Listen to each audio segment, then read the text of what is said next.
I feel that the big party in Zion, like in the Matrix, is going to happen. Like, we're gonna dance there together. We're all gonna dance there. All of you, all of whoever we've met in our life, we're all going to awaken at some point. So consciousness, it's been proven that when we're all in good energy and we bring our voices and we weave our voices together and we have intention towards a beautiful world, a good world, a world of peace, it's physical form, it's sound waves, it moves on planet Earth. So I believe it does something. What happens in your concerts, it's almost ceremonial, but it's also amazing music at the same time. And what I love about your art is that there are so many messages. You are also a leader on stage. When we sit together and sing together, then we reveal these parts that are closed. It touches points of authenticity, of purity, of sacredness, just by being in this communal space and allowing ourselves to be revealed. Let's put an intention for all communities around the world to support each other, to teach each other how to do it, to relearn together how to do it. What's missing in the world today? What needs light?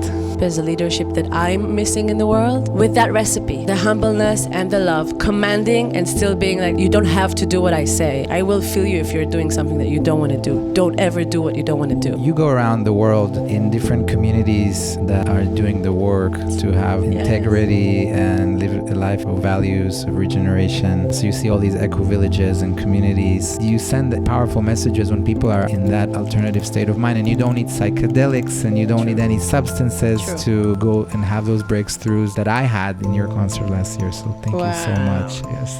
There's a change in planet Earth, right? There's a change in the human race. And we're feeling it and we're fueling it. Us specifically. We're into it, right? This is our mission in a way. That the human race will become humankind, yeah? Welcome to the YokoVillage podcast. Hi. Hello. Woo. With a special guest. A musician that elevates consciousness all around the world. Orka. Hola. Thank you for coming. Thank you for inviting me. Orka. See? Tell us, what is it like to be Orka? Well, it's a very interesting question for me because I'm not that known. Like in my world, in our world, for a lot of people, I'm this Orka, this woman, this empowerer of women, of voice, a voice activist, and a musician that is super known. But in most of the world, I walk anonymously, and I have my space to be who I am. I don't have this celebrity selfie situation happening, except in conscious communities around the world, which I love. So it's a pretty good experience. Like it's like such a, for me, it's a perfect balance between living the dream and like still living this simple life. Orka, I've been your fan for many years. Thank you. So many friends of mine, we listen to your Spotify or videos. You are an icon person within the spiritual, the intentional communities of this planet, and I know you travel a lot for that. Yeah. And so first of all, I'm so excited to have the opportunity to interview you. Thank you. Your music truly elevates consciousness between people and communities, and that is something so unique. There's so much magic in what you do, and I'm very curious to learn where did it all start? How did you came to be the leader, spiritual musician? Iconic goddess that you are. You've said a lot of things, that they trigger a lot of things, right? Because so I have been a musician since forever. In a way, many singers and musicians have started very young, and but I wasn't at all focusing or thinking that I'm ever going to be a singer or a musician. I knew that is something that I have in me, that I'm doing kind of well in. But I thought of different things. I wanted to be an actress. I wanted to do film. I knew that I want stage, but I never imagined that, that I will dedicate myself into it. I thought this is the work of the sacred people, okay? Like I thought that if you're a musician, if you're going to be a singer, you have to have something super sacred in you for that. And I didn't think that I got it. Do you want to say something? I see you. So I want to say many things. Okay. First, tell me this. What does the name Orka mean? What does it mean for you? Okay, so I was born Or, which means light in my mother tongue, which is Hebrew. And Orka was like a nickname. Okay. Orka. It's like the little Orka, sweet. And what is that? What is that light that? I mean, I can tell you that what I have seen multiple times in your concerts, which always leave me in this altered state of consciousness of community and unity. What is that light that you're spreading? What's missing in the world today? What needs light? Ooh. So first of all, I don't think their light is missing.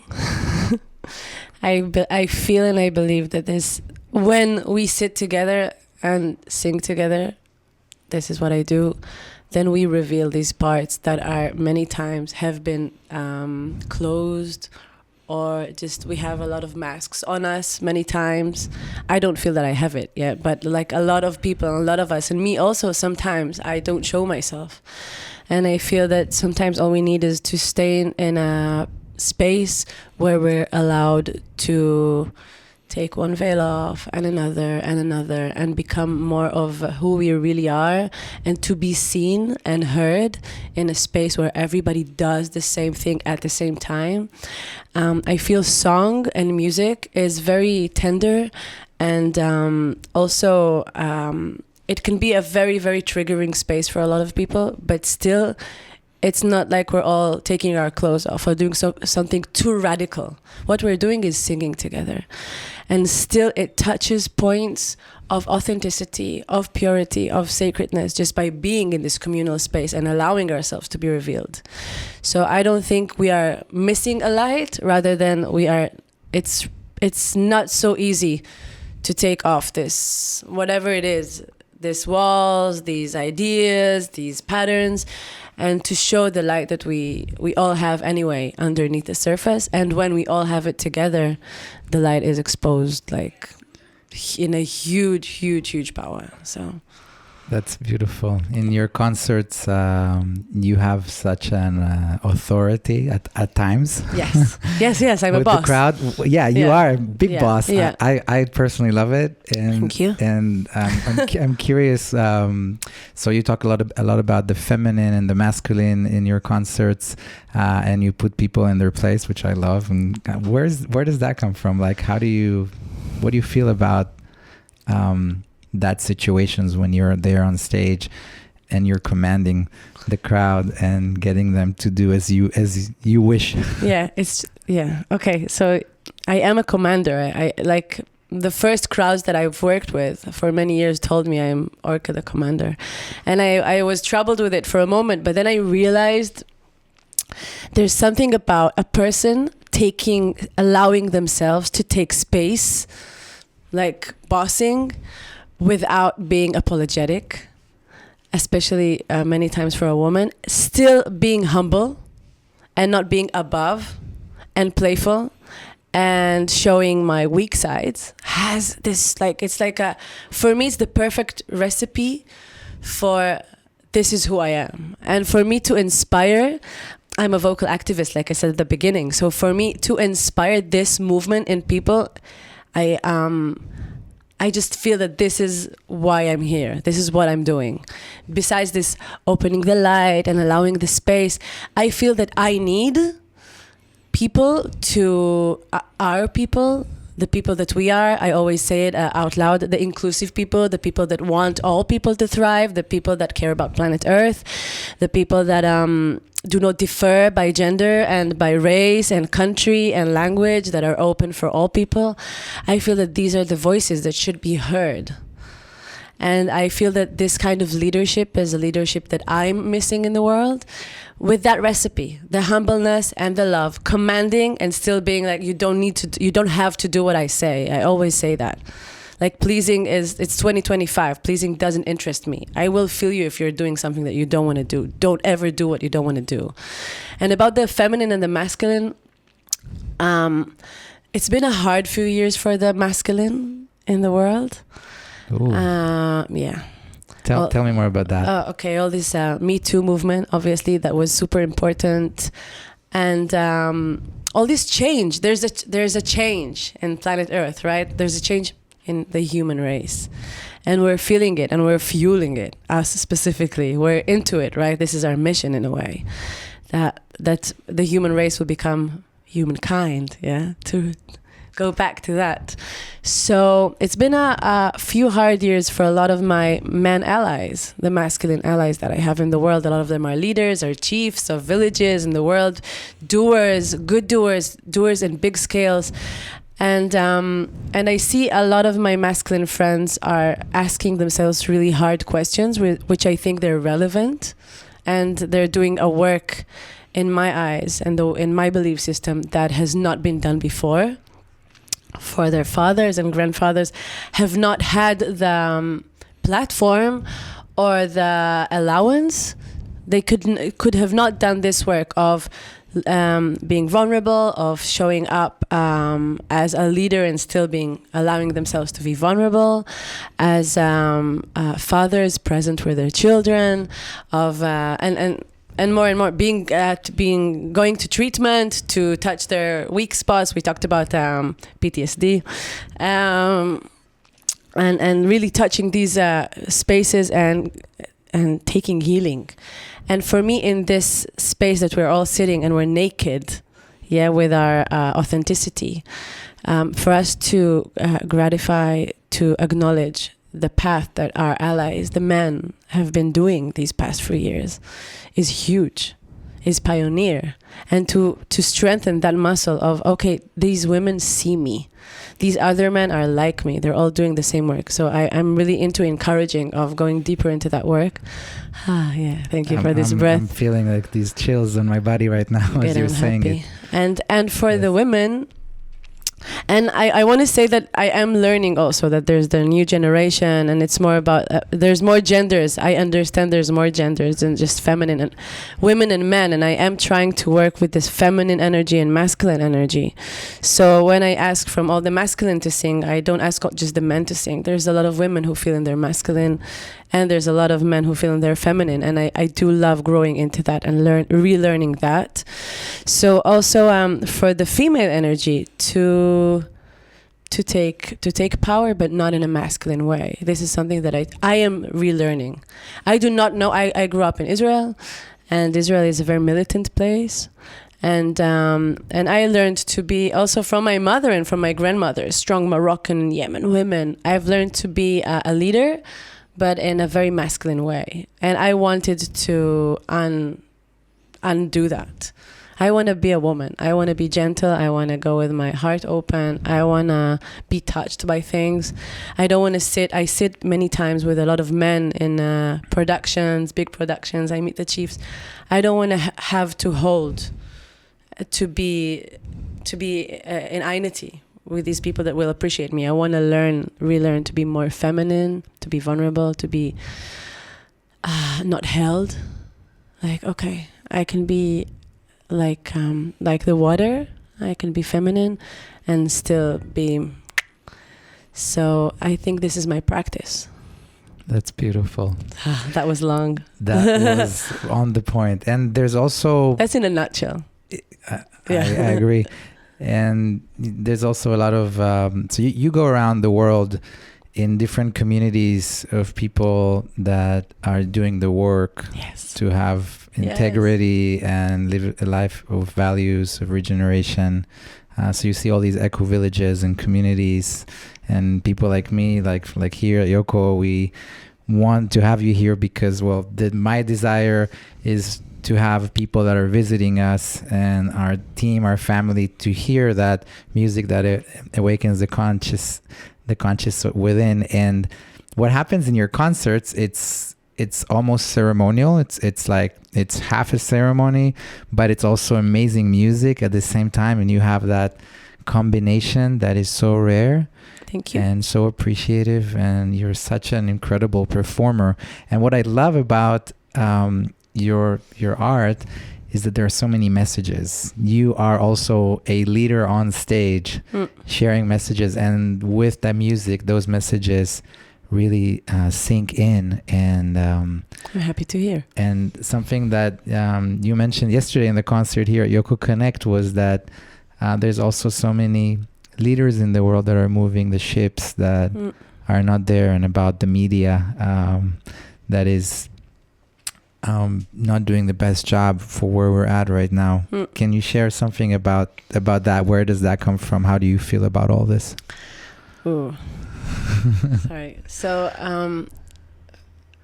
I will start with I'm a second generational hippie. My parents are very alternative people.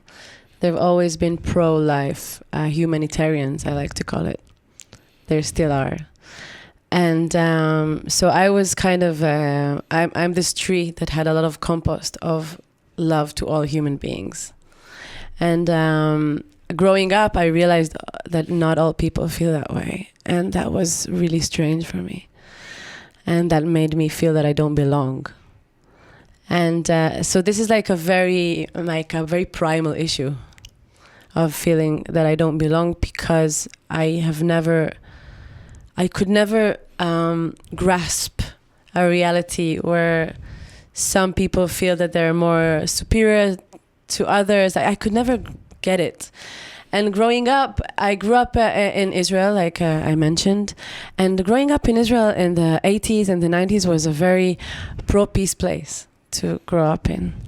And it felt amazing. I felt that I'm going to witness, I really felt it. Like, I'm going to witness a miracle happening in my lifetime. I'm going to witness a shift in the consciousness as a child of this world starting to grow into that dream that everybody, I thought, had, of this world becoming a safe place for all children. You know, that was a very basic movement for me.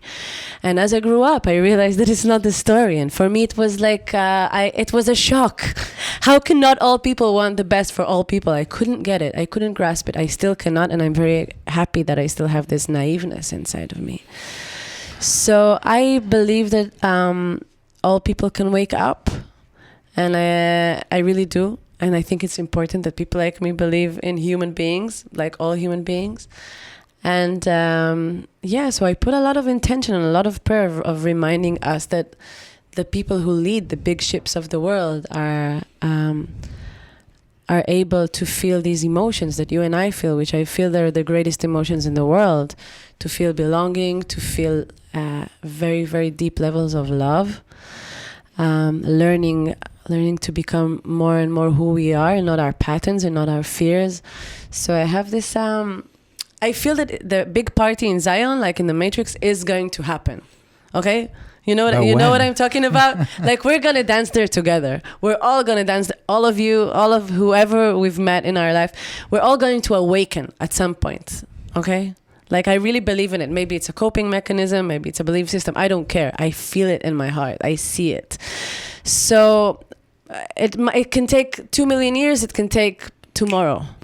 And you mentioned last night in the concert that there's a lot of negativity right now in mainstream media. Yes. And that was so accurate. Yes. I wish we could send a message to people to stop being there, or see a way there could be a change to that, because that could be a big catalyst, right? The people will stop watching the news, for instance, or television. Yes. Yeah, we can say that. Like, there's a lot of people who encourage people to try to not see the news for a month and see how it reflects in your life. For instance, that's like ABC. That's like the basic how to make your consciousness more positive and stronger. And I think, not being connected to the media. Especially our parents and the older generation, as well as the younger generation, who's so hooked on their phones, right? How can we go back to nature? Yeah, we all are. But so creating connections, deep connections in the way we are, and that's something that I feel your music supports. Thank you. And I love that so much about you. Tell me more. Yes. Can I say one more thing? So, as a teenager, I've read Huxley's Brave New World. Have you read this book? Yes, you know this I have. book? I think it's a fundamental book that changed my perception. I was very young. I didn't get it. Yet. Yeah, but it was something that kind of entered the space of this human that I am. And he talks there about that the world is going to shift into like the like as I see it today, like the AI world, that world, and the phone world. and they're organic people. And I feel now is like I'm sorry if I'm triggering anything, but I feel now there's a chance. I'm not saying there's a good and bad. I know a lot of people who would go to the AI world and experience their consciousness like magic there. But for me, I really feel that the future of online is offline, like going back to nature and finding, and it might go there in a way. This is why I love places like YokoVillage. Like I see this beautiful creation of us finding a way to be the humans that we are and still live in a community and try to be self-sustainable and recreate this tribal world through what we have right now happening. But in my extreme brain, it is going to two different roads or trains. I don't know. I really see it. It's going like this, and it's going to become harder to jump between these trains in a way. So consciousness, like it's been proven or super talked about. Okay, now there's a lot of researches about it happening. That when we're all in good energy, when we, and I don't want to say good or bad, but let's say this energy that we feel that we're connected in present energy, not good or bad, just present. And we bring our voices and we weave our voices together and we have intention towards a beautiful world, a good world, a world of peace. When we choose to be in a space together and we bring good intention and we clean our minds and we are present, just as in meditation, and we bring our voices, which is its physical form, it's sound waves, it moves on planet Earth, and so I believe it does something. And I feel this strength of when we bring more of ourselves and we're more generous with our intentions and prayers, which means our voices, we also change the frequency of each other, and we kind of I weave my strengths into you and you weave your strengths into me with your intention and your voice. I really believe that when we connect on that level, we stay with each other in that level. And then when I go spread my truth in a different village and I spread my love and my presence, a part of you is still with me. A part of your frequency is with me. And all of these great people that were just singing together with their passion is still with me, and it's moving inside of me, and I spread it. I don't feel I have tons of energy. I don't feel that this energy is mine. You know what I mean? Like a vessel. It's like a cliche, but yes, I am a vessel of energy. I'm not that energized human. Like I love to sleep. I sleep a lot. I love to rest. When I'm in my mission, just like now, you see me getting this potent energy. It's not just mine. It's something that moves through. And yeah, I believe it's changing the world and it's changing life for me. Let's talk about something that was a little bit of a game changer for me. Yes. While I was in your vocal workshop. Yes. And I wanted to invite all these people, and all these people came to the workshop. And in the workshop, I have experienced something that it started making sense why in your concerts and also some other world-class incredible artists that are so connected to their spirit and being are projecting that to other people, right? Why is it so powerful? The sound, the voice, and well, in your case also the lyrics, and or without the lyrics, but there is this sensation that is almost, as if I can say, if I would take it to the next level, and it may sound weird as I say it, it's orgasmic. And so sometimes it's just like pure bliss. Okay, you're like very calm and relaxed because you're listening to this concert by Orka, and wow, and then whether it's with lyrics or without, it's that sensation in the room. But then in the vocal workshop that you've had here, I've felt almost as if I have experienced, it's like I already experienced the orgasm, and then for a man, we get kind of like lightheadedness, like almost as if we had a little, we were a bit dizzy, kind of like what happens after you have great sexual experience of connectivity, and you're just like, and that happened in your vocal workshop. And tell me a little bit the mechanism of like what you do in this workshop that made us feel like that, because like I guess a lot of people, they don't always have the experience of actually singing, and that's something that I experienced. Tell me more about the vocal workshop and explain me why did I experience this, if you may.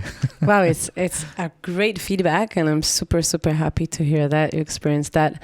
And also, if it's all right, I'll share that you were practicing with your partner, it was a beautiful sight to see and experience you from the side, like just watching you singing to each other.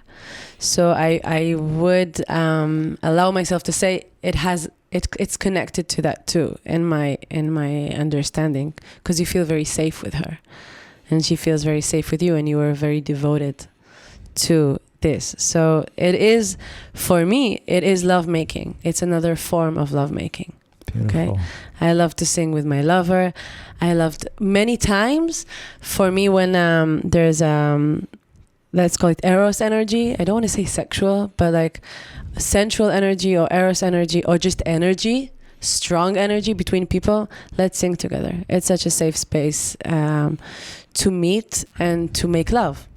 Okay, so for me, there's a huge connection between. Okay, this is. We talked about taboo and things that you're not allowed to talk about in this week here in Yoko Connect, money and sex.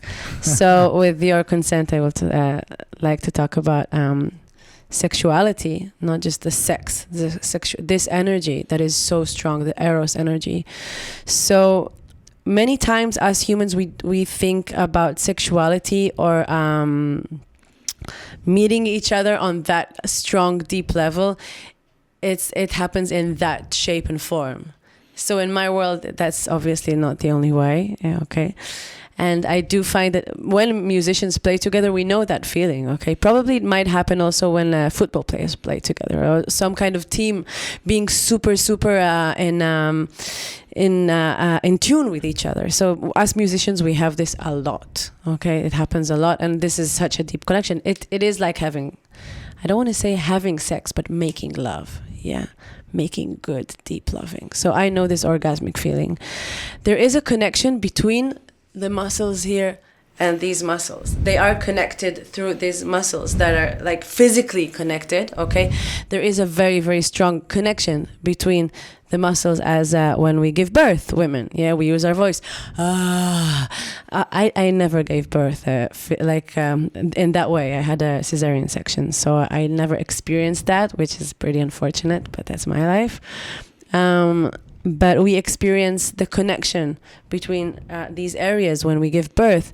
We experience it when we're open while we're making love, and we love to make voices. It's not just a pornographic thing. Something happens when I allow myself to open and surrender and let these muscles release more and more, learning to release the muscles. There's a connection also between trauma that sits in this area, the throat chakra, and the sexual areas, okay? Sexual organs. There's a strong connection between trigger, sexual assaults and silencing, yeah?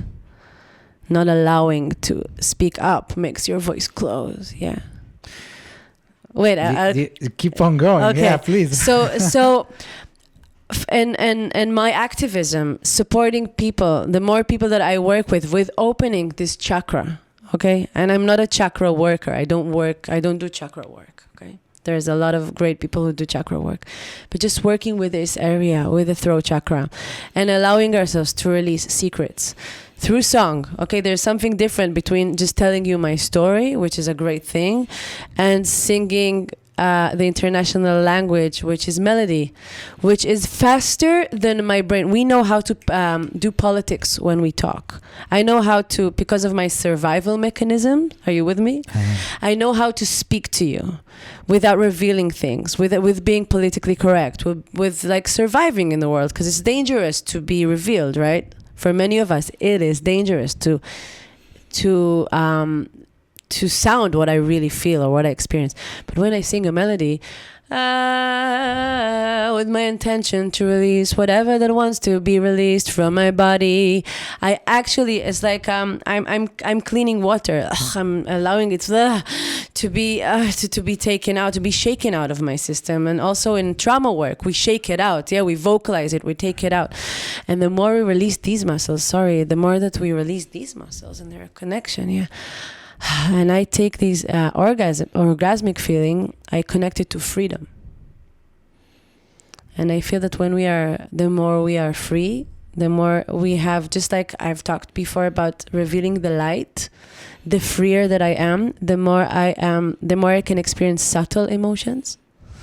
The freer that I am, the more that I take, that I release all these, I don't have the word for it. All these blockages that I have from feeling, which we all learn how to do in this world, because this world is dangerous and scary and tough. The more I take these off, the more I can feel the subtle emotions. And I believe that under everything, Leanne, my dear, this is my life. Under everything, there's an orgasmic emotion. Like if I'm released enough and present enough, I feel it's always there. That is so beautiful. I'm so happy we got to this part of the conversation. And also you know what I mean, right? Yes. We've had that moment in the forest together when we were just silent a year ago. We were just silent and sacredness happened. We did not create anything. And something else that was very intriguing, maybe we can quickly show a photo of that. Okay. For those watching this on YouTube. How do the vocal cords look like? Yes. Is that what you're talking about? I had no idea. I guess some people maybe are aware of that, but I find that very intriguing. So show it. Yeah, please. So what does this look like, right? Yeah. And funny enough, we now use these tools all the time to learn more, and I hope they're giving us the right information. It's important right? to double check. I just shared with a friend. It's important to double check. Sometimes they're wrong. Orka, luckily, do you know I have? So I have a big blessing in my life that has happened. I found my partner. Thanks a lot to you, and I'd like to share this out in the open because, last year we invited you here for the first time. This is the second year. I hope we can do this for many more years. Amen. And you last year went on stage and you said, hey, if you're here available, wanting to meet a true love, a conscious love, raise your hand for the man. And you did that for the woman. So everybody saw who was single in the room. That was interesting. And yeah, I always do that. You didn't do it this year, by the way. I know I didn't do it. But the sentence is anyone here praying to meet the love of their life, to walk this path with, like for real? Yes. I'm also commanding there, like you got to be honest with it. And so that was so powerful, but that wasn't the most powerful thing. The most powerful thing that you is raise what you your said. Hand. You raise your hand. I was kind of raising my hand like out because I was kind of like trying to. I raised my hand, but I tried people not to see me. Yeah, okay. And so doing that as an activity in your concert, I feel it can really bring more people together. But that wasn't what made it for me. It was what you said after, which was you said. Men get clear, and so there is so much power in clarity, and I find your message and your messages to be very clear, and there is the word clarity and being clear is also it has various meanings in a sense, because maybe it's get clear about where you're at with your own life right now and cut the bullshit. Yes. And that has inspired me a lot because I've been talking to other men about this ever since, because I wasn't clear with myself at that moment, but there was something that you said, and because of this wave frequency of the music and your energy and the power of the people in the room, how everybody were singing together and we were more present in that moment, and then that magic happens of like finding that aha, and like, oh, I'm not clear, or my energy is dispersed, I'm not focused. And then I realized, okay, I have to operate, I have to do 1, 2, 3 to get clear. Wow. And so that's something that has happened to me. And right after that, one of the ladies that raised her hand in the room, I realized, oh, although my energy is a little bit dispersed here, this is the woman that I want to meet. And the following day, I've made some adjustments with myself, with relationships I had with other people. Wow. So that really affected my life personally, and I'm very grateful for you. And since then, it's been a full year. We're celebrating right now after this Yoko Connect our 1 year anniversary together, and a big part of me feels like that would have not happened if you would have not done what you've done there in the concert, which is so phenomenal. How you can you sing, how you can vocal, how you can move people, how you can move the energies in the room, but then you also come as a commander, like as a commander with, and you send powerful messages when people are in that alternative state of mind, and you don't need psychedelics, and you don't need any substances to go and have those breakthroughs that I had in your concert last year. So thank you so much. Yes. Thank you for saying that. It's beautiful. It's also beautiful to see you together. And also yesterday I was seeing you sitting together, and I put a lot of intentions and prayers on your relationship while you were there, which is just my honor and my passion. So thank you for sharing that. Also, thank you for reflecting back, because I don't always do that. And sometimes I ask myself, who do you think you are? You know, like bossing and like commanding, because there's a lot of work with humbleness in these kind of jobs. You have your own self-query. Yeah, I have my path, which is great. And I told you at the beginning, you asked me how it is to be Orka. So I'm so grateful for this path. It keeps me safe in a way. It is a comfort zone, because I meet amazing awakened people who see me, and I have to be authentic. But I ask myself these tough questions of, who do you think you are? And then I gotta say, it's not the first time that a couple that has met in this circumstance. So thank you for saying that. And I will remind myself that there is an importance to this work, because I do ask this question: is it important? Is it needed? Like, not for ego, like for honest reasons. Is it needed? Is it really needed?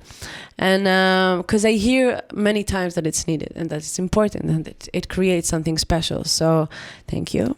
Don't stop. Keep on going. That's what, by the way, yesterday you said, how should I go? And it's like, go in there. Yeah. Go tough on us. So I hear you. And I also want to say that this is a collaborative space. That if the space does not trust me, or trust it, or trust themselves in the moment, it won't work. It's not about me.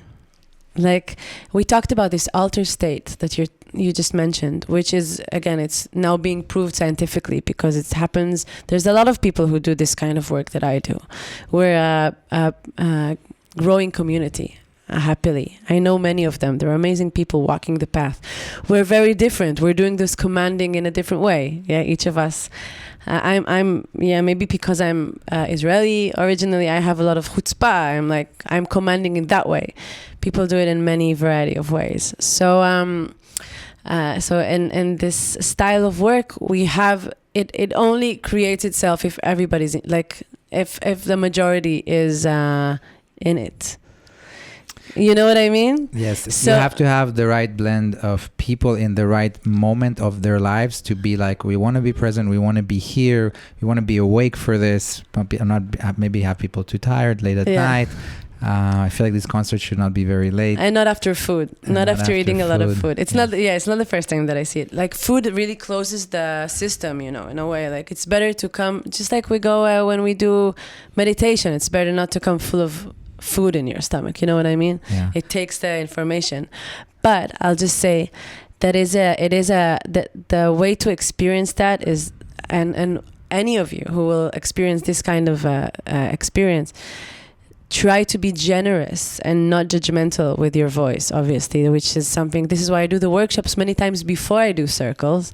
It's like, okay, let's get rid of all the ideas that we have about what we're allowed to show or to be or to sound, and let's clean this system, this water system, so we can allow this pure water to come through.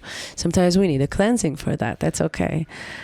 You want to say something? No, let me ask you something different. Okay, let's go. While I have you, so you're traveling around the world. Yes. And you get invited by different communities, and yes. And so you have a very different lifestyle than most human beings. I mean, you get to see all these eco communities, all these people that are trying to do it differently, that have gone through some process of some big, I don't know, burnout, letdown, sickness. They went through some transformation. They chose another path, and then they're trying to live life really differently in the community. Can you share a little bit about, I mean, this will be maybe my last question for you today. What do you see? What do you experience? And what can you share with us about these things that are happening around the world in different places? Anything you want to share? So first of all, really thank you for reflecting this too, because sometimes I forget how special this is. I remember, but it's like this is the way that I live. I jump between communities around the world, and it is so special. So just to acknowledge and thank you for reflecting this back to me. I've heard you talk in one of these talks in Yoko Connect about the black sheep. So I call it the colorful sheep. Okay. Let's see a photo a minute of that black sheep. Okay. I call it, for many years I've said I was the colorful sheep of my family. Okay. I was the different. Although my family is all different. They're all colorful sheeps. Okay. They're all the black sheep of the family. But so looking for my identity or trying to feel that I belong, okay, kind of took me to this path in a way, because I always felt different intellectually, spiritually, and so on. And my parents were like, that's good. That's a good thing. Like, keep on being weird. You know, you're weird. That's your superpower. Like, go on. Okay. Exaggerate, move with it, flow with it, see where that takes you. So I'm very grateful for that. Like, you've been fortunate. Yeah, for all the parents out there, like, support the uniqueness of your kids, obviously, and allow them to be the black sheep of the family. And so my passion was to find like-minded people. And for me, like-minded people, it kind of took me. They kind of the community kind of embraced me. I was like a punk. Maybe I was in the jazz scene. I always used to wear makeup, and like I'm not the ultimate hippie style, boho chic, whatever. I kind of have my own thing, like artist vibe going on, and this community embraced me. It kind of like the spiritual, the plant medicine, if it's okay to say, this community embraced me and took me in, and I never initiated anything. I still never initiate anything, and I'm in this feminine mode of being invited to places, and in some way I feel like this troubadour in old times, in the ancient times, that used to walk around the villages and tell the story, to spread the story. There was no TikTok, no IG, like no other way to spread stories. So I feel me and all of my friends, all of my colleagues, it's not just me obviously, we go around the world between all these villages telling the story of the new indigenous. This is what I feel that we're doing in a way. Yeah, you do your job in the community, your work, and I do my job, and he does his job, and we all like co-create this beautiful flower of life together. And what I see is that, you know, there's stories about, I just talked about the flower of life, that in ancient times that they found the flower of life drawing in many, many places around the world. Yeah, in Peru, and in ancient Egypt, and in China. And I feel like, okay, we're in let's just say it, we're one consciousness. Okay, I know, like, they're still checking that out, the flowering of humankind. Yeah, we're one consciousness. So this rising of need to go back to, this is why I call us the new indigenous, to go back to this tribal feeling, to belonging feeling, to go back to knowing the people that live around me, and we all have these experiences of having children, like two parents that divorce many times with the children at home, being separated for the community. It's really hard to raise children alone, right? And to have businesses alone. And we see that being a self creature that only takes care of themselves is not a way that a lot of us want to live. We want to co-create, recreate. We don't want to work our ass off and just be like money oriented. We want to share. We want to live a simple life with a good standard. Most of us, that's okay to say. But yeah, I see you want to say something. I'll just close. No, it's keep okay. on going. Yes. So what I find is that there's a lot of us, and you're one of these people who are the first. There's a few who's done it 20 years ago, and some that have been doing it like 60 in the 60s. They try to do it. We're trying to find a way. We don't know how it will look. The world is changing. Information is changing. Frequency, jobless, is changing. And I see you and a lot of my other friend pioneers around the world trying to figure out the how. I really want to plant an intention here that somehow through you, we all need to connect, all the people that are doing this work in these different communities. And funny enough, when we started this, we tried to create something that was called the YokoVillage Collective. And then there was some entity out there that apparently is registered like that, and they gave us a cease and desist to not do the YokoVillage Collective. And I thought, wow, how misaligned is that with the work that we're doing?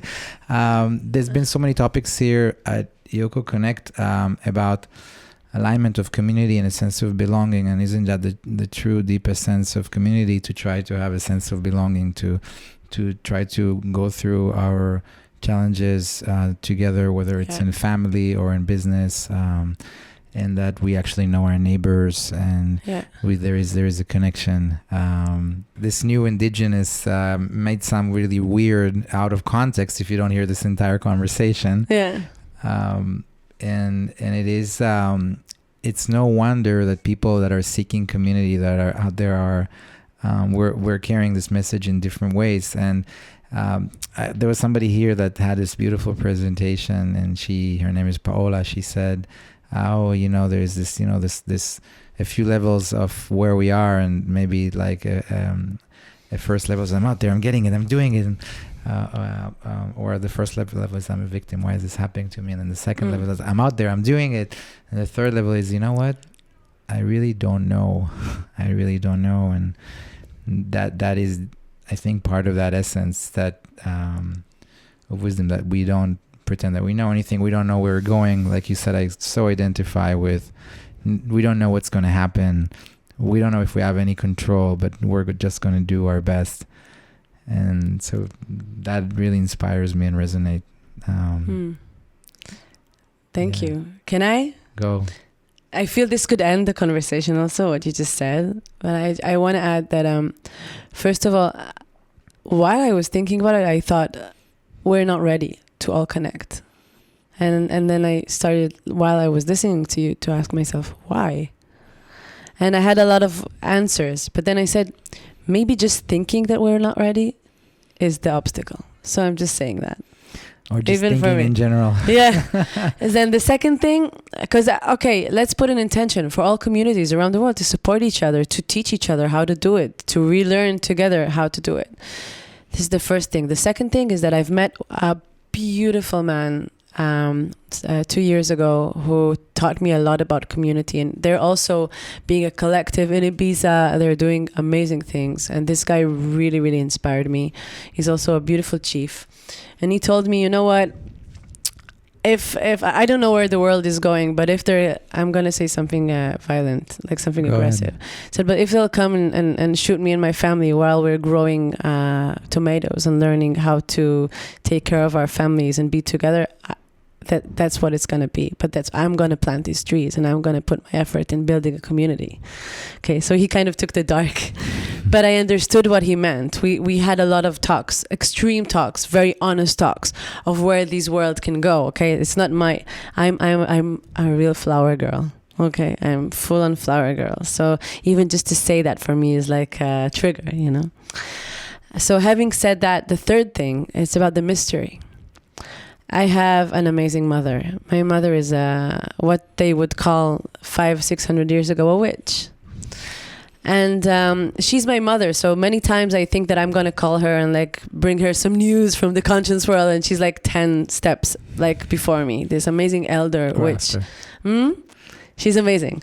So we talked about when war struck in Israel some time ago. We ask a lot of moral questions, but we also ask a lot of philosophical conscience questions. Okay, that's where we like to touch these identity, strong identity consciousness questions. And she told me from the beginning, Orka, we have no idea where it's going.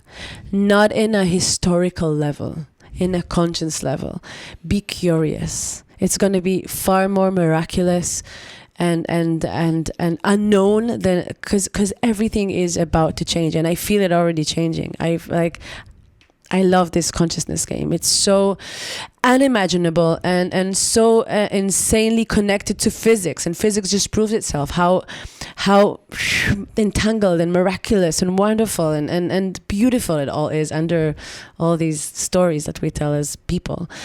And I think that leaving space for mystery is not only a must, but a prayer, and not only like a realistic way. Okay, we don't know what's going to happen.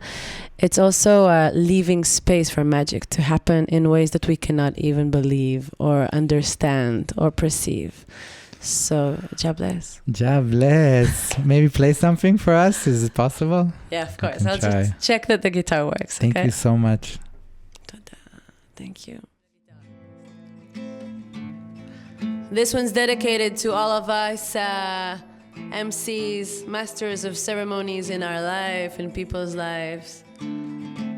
All the leaders out there, female, masculine, feminine, which means all of us, basically. We're all leaders. Wake up to that. If you don't remember that, this is a sign that you are. We are here to break a chain. Each of us can lead her way to the era of the open heart. Now it's time to be set free. Dance your freedom here with me. Ooh, yeah. Ooh, yeah. 1,000 years of ancestral wisdom are manifesting through our lives. Here comes the time when we are awakened, so we can give birth to a new light. I'm here to heal it. I feel it to heal it. Feel it, feel it to heal it. We are here to break a chain. Yes, we are. Each of us can lead her way to the era of the open heart. Now it's time to be set free. Sing and dance your freedom here with me and Yoko. Ooh, yeah. Ooh.